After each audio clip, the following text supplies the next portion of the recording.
정혜연입니다. 월간조선 최우석입니다.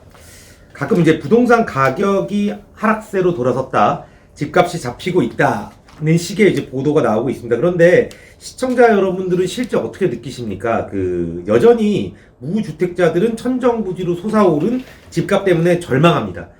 역대 정부 중 집값을 가장 많이 상승시킨 정부는 노무현 정부였는데요. 그 기록을 문재인 정부가 갈아치웠습니다. 이에 대해서 정혜연 기자를 모시고 이야기를 나눠보도록 하겠습니다.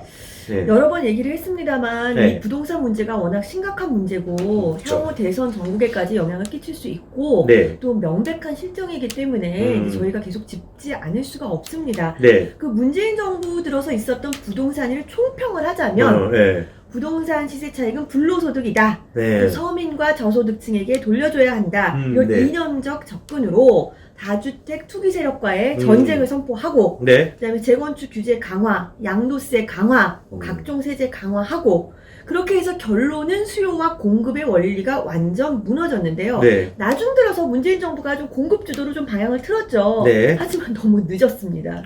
그렇죠. 공급을 하려면은 당연히 시간이 걸리잖아요. 그렇죠. 집을 아파트를 지어야지 공급을 그게 하든 말든 보통 뭔가 할지 저는 취재해보니까 7, 8년, 왜냐면 땅 사들이는데 한 2, 3년 그쵸. 수용해야 되니까요. 그 다음에 인허가 과정 1년, 또 집 지어 올리는데 한 2, 3년. 네. 지금 오세훈 시장이 부지런히 한다고 해도 이게 뭐 내년이나 후년에 뚝딱 나타날 수는 없는 거죠. 그렇죠. 이제 당장 이렇게 형성된 집값에 네. 영향이, 이렇게 워낙 올려놨으니까 그렇죠. 집값이 안정된다고 하더라도 큰 폭으로 떨어지거나 그러진 않겠죠. 그리고 과거와 같이 서울 시내 무슨 뭐 6억, 7억짜리 주택, 뭐 아파트 이런 거는 사실 이제 그 시대는 끝난 거죠. 네. 근데 이번에 저희가 그 보성산업 대표를 지낸 이경택이라는 분을 제가 인터뷰를 했습니다. 네네네. 이분을 제가 인터뷰한 이유는 이분이 1984년도에 삼성그룹 공채로 입사해서 네. 91년부터 주택본부, 울산의 주택본부에만 근무를 하셨어요. 네네. 그러니까 레미안을 네. 만든 게 지금 이분 작품이에요. 그렇죠. 그리고 지금 그 서초 반포 2단지에 있는 레미안 퍼스티지라고 네. 이제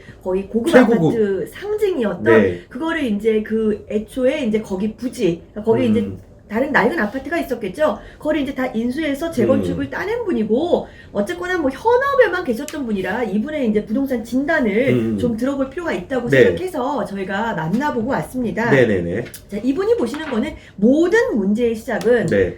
뭐 고인 얘기를 해서 좀 그렇지만 네. 박원순 전 서울시장이 모든 일의 시작이었습니다. 네. 박원순 서울시장이 시장에 재임했을 때 2013년도에 서울은 어떤 상황이었냐면요. 393개의 재건축, 재개발 예정 구역이 있었습니다. 네. 이거를 주택 숫자로 치면 25만 200가구 정도 됩니다. 네네. 그런데 이제 박원순 시장이 이걸 결과적으로는 철회했죠. 네. 그리고 2015년부터는 재건축 아파트 안전 진단 규제를 강화시켜서 네. 사실상 서울 시내에 뭐 아파트 재건축을 불허했습니다. 네.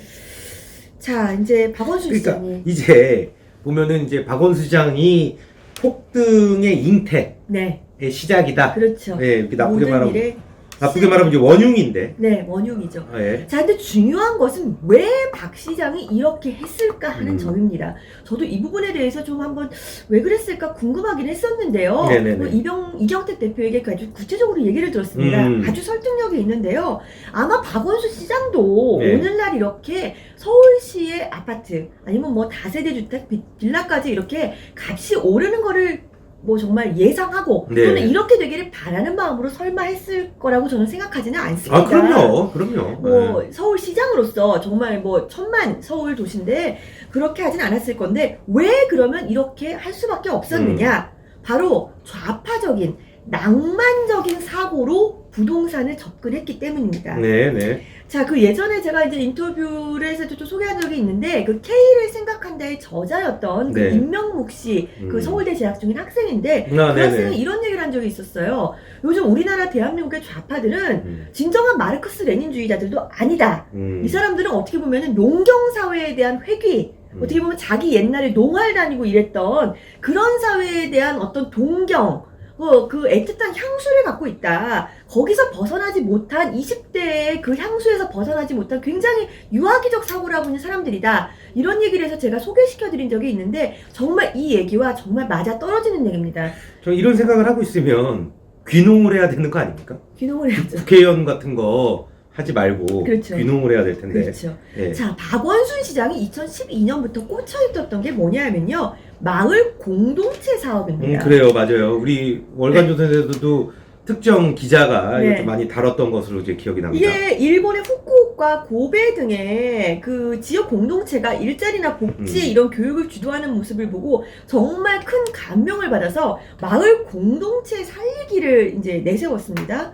자, 그런데 사실 우리나라는 그 마을 공동체에 푹 빠져있던 박원순 시장의 2010년대 초반, 사실 앞집과 아랫집에 누가 사는지도 사실은 잘 모르고 그렇죠. 살아왔던 네. 시기였잖아요. 네. 그러니까 다분히 아니 뭐 다 같이 알고 지내고 서로 좀 약간 도와주면 좋겠죠. 하지만 박원순 시장이 꿈꿨던 것은 다분히 우리 예전 농경 사회가 갖고 있는 품앗이 주제도 약간 이런 것에 대한 향수를 갖고 있었는지 이 거대한 정말 서울이라는 도시를 마을 공동체로 접근을 한 겁니다. 근데 그래 이런 게 있어요. 이제 농경 사회를 뭐 저는 동경했다기보다 제가 이제 79년생인데 네. 제가 이제 초등학교 다닐 때만 해도 제가 빌라에 살았거든요. 한창 강남이 발전할 네. 시기에. 근데 강남의 빌라에 조그만 빌라에 살았었는데 아랫집, 윗집이, 옆집이랑 다 친했어요. 네. 그래서 거기 있는 그럴 자제, 수도 있죠. 그러니까 네. 나이도 비슷하고 네. 같이 놀고 그랬는데 근데 뭐 어찌됐든 뭐 그런 걸 생각하는 모양이었나 봐요. 네. 박원순 시장. 근데 하나 이해가 안 가는 게 있습니다. 네. 일본의 후쿠오카, 고베 등 일부 지역에서 네. 마을 공동체를 보고 감명을 받았다고 네. 말씀하셨는데요. 네. 이 박원순 시장이 죽창가를 부르는 그 대표적인 인사였던 걸로 기억을 하는데 또 후쿠오카랑 고베는 일본이 아닌가 보죠. 감동은 또 일본에서 받았어요. 그러니까요. 또 받은 것에 감동받은 것을 또 더해서 그러니까요. 서울시를 이렇게 바꾸겠다. 예. 자, 여기에다가 한 명이 더 보탭니다. 네. 바로 당시의 서울시정개발연구원장이었던 김수현 네. 청와대 정책실장, 전 네. 정책실장입니다.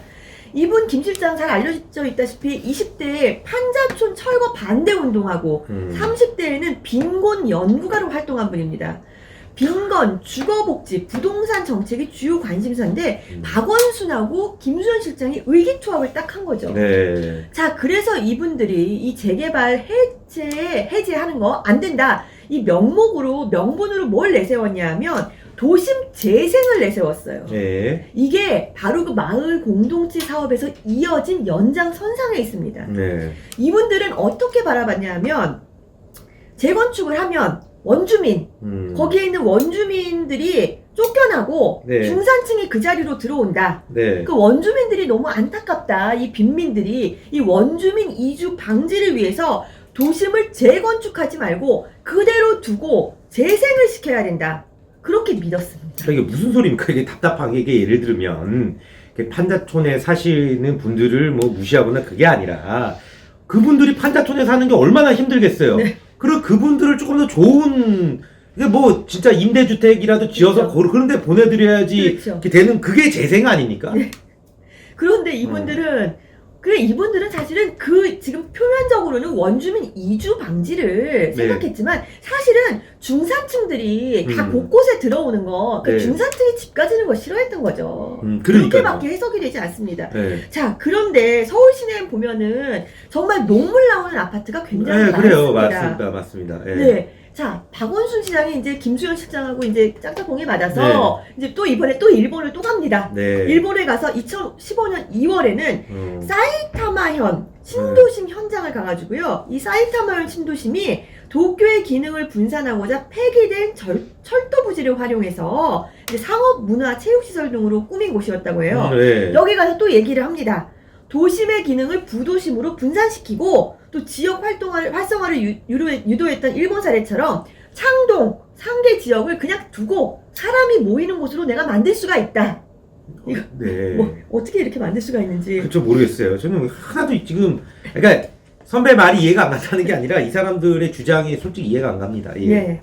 자, 그런데 이경택 대표 말에 따르면요. 우선 이 원주민 이주를 방지하겠다는 이것도 말이 안 될 뿐더러 일본과 우리나라의 건축물에 대한 정말 이해도도 상당히 떨어진다고 얘기를 했습니다. 네네네. 왜냐하면 일본은 지진이 많이 일어나잖아요. 네, 그렇죠, 그렇죠. 집을 굉장히 튼튼히 지어서 부분 보수를 하면 또 사용할 수 있게끔 네. 주택을 짓는다고 해요. 근데 우리나라는 사실 굉장히 단기간에 발전을 했고 네. 인구가 굉장히 밀집돼 있다 보니까 고층 아파트 이렇게 막 굉장히 뚝딱뚝딱 지었잖아요. 그러니까 강북의 어떤 아파트 같은 경우는 좀 과장을 하자면 망치로 이렇게 두드리면 정말 무너져 내릴 정도로 그렇게 노후화된 곳이 많은데 여기를 그대로 두고 저기 재건축 안 하면서 도심만 바꾸겠다? 이건 말이 안 된다는 얘기입니다. 맞습니다. 아니, 네. 제가 대학교 1학년 때 이제 일본에 여행을 간 적이 있었습니다. 근데 일본이란 나라에 대한 관심도 많았고, 뭐 우리나라보다 50년 앞선다고 그렇죠. 그때 당시에는 그렇게 배웠기 때문에 네. 상당히 기대를 하고 갔습니다. 네. 근데 우리나라랑 일본이 훨씬 좋다니까, 건물적인 측면에서. 정말 다락다락 붙어있고 네. 정말 그렇죠. 많이 허른 건물도 많고, 허름한 맞아요. 것도 많고, 굉장히 여기가 진짜 우리를 진짜. 식민지 지배한 과연 일본이 맞는가? 네. 이제 우리가 일본 많이 따라잡을 수 있다, 따라잡았다, 뭐 이런 생각이 들었거든요. 네. 그러니까 그렇게 만들자는 거 아닙니까? 저 그렇죠. 한국 서울을. 자, 예. 그런데 이 모든 것을 다 두고 차치하고라도 전문가들은 뭐라 그러냐면요. 매년 서울에 약 10만 호의 주택 공급이 필요하다라고 합니다. 아, 그렇죠. 왜냐하면 예. 결혼하고 이혼하고 결혼하고 이혼하면은 각자 따로 살잖아요. 살아야 뭐 같이 살진 않죠. 그 다음에 신규 이전, 한 군 따로 옮기고, 그다음에 재개발과 뭐 재건축으로 인한 멸실, 뭐 없어지면 또 딴 데 가야 되잖아요. 그래가지고 매년 10만 원은 기본적으로 나와야 하는데, 지금 박원순 시장, 쉽게 말해 최소한 2014년부터 지금 전혀 풀리지가 않은 거죠. 그렇죠. 그러니 수요는 계속 늘어나는데 공급은 없으니 당연히 부동산 값이 오를 수밖에 없지 않겠습니까? 맞습니다. 뭐 이제 사실 뭐 저도 경제를 잘 모릅니다만, 이제 수요 공급의 논리는 이제 경제학 원론 1장에 뭐 나오는 아주 단순한 얘기라고 합니다. 예. 주택이 필요한 사람은 계속 느는데 주택을 안 지으면 상식적으로 뭐 집이 없으니까 그 집값은 당연히 오르는 게 당연한 거 아니겠습니까? 그러니까 뭐 참 서울시를 책임지는 사람으로서 너무 무책임한 태도를 고 박원순 시장이 보이지 않았나, 이런 비판이 나오고요. 그리고 그 안일한 접근법은 오늘날 서울 시민 전체를, 아니 대한민국 국민에게 부동산 스트레스를 주고 있습니다. 예, 이번 시간 여기서 마치도록 하겠습니다. 감사합니다.